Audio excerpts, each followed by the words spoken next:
This will be a general description of the Quickdraw weaving program's main pattern editor for Warp, Weft, and Tieup. Let me actually start by going back to the project setup screen. Let me ask for an 8-shaft pattern, and you'll notice when I do that I have control over whether we want multi-treadle, lift plan, whether I'm asking for a profile draft or a thread draft. So I'm just looking at a simple thread draft pattern.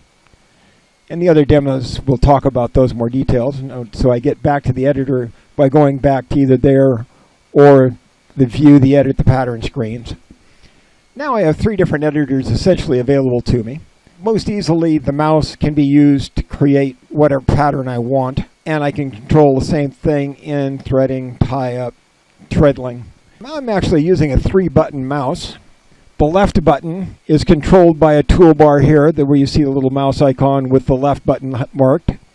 The right button on this screen only has the select function, so if I do a select, I can pick one particular area of the screen. Now the other button on my mouse is the scroll button, so when I scroll, it's going to make those screens bigger and smaller.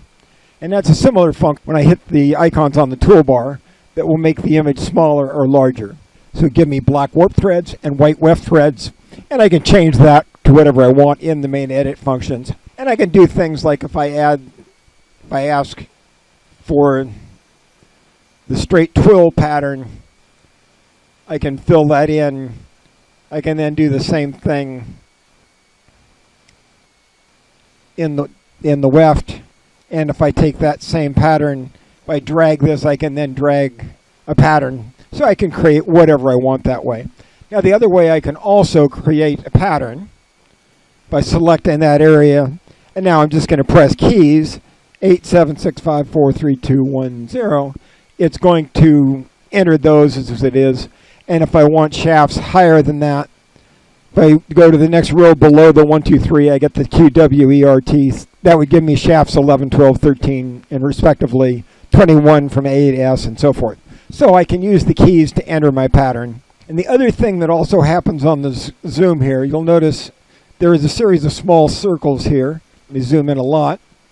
Now what I can actually do is drag that to a different position, and I can resequence those, and that would automatically change the tie-up and the treadling in a similar manner so that I can rearrange my shafts and treadles in any manner I want. You notice that didn't name the pattern. It just changed the appearance of the threading and treadling in the tie-up. Now I will do a separate set of videos talking about all the common functions on the warp editor, how that's similar to what's in the weft and the tie-up editors, as well as the unique functions of the weft editor, which has to do multi-treadle as well as lift plans. So it's a little bit more complicated than the warp, as well as the tie-up functions are again different, as well as I will walk through all of the different controls on the main edit screen and which of those are applicable and what they do, how to activate them. And you'll notice that will change when I select, so whichever part of the pattern I'm editing, it will give me all of the pertinent controls. Other consideration on the main control panel overlay here. If you're doing a large pattern and you want to reduce that, there's a hide function. When I hit hide, now I have the whole screen available.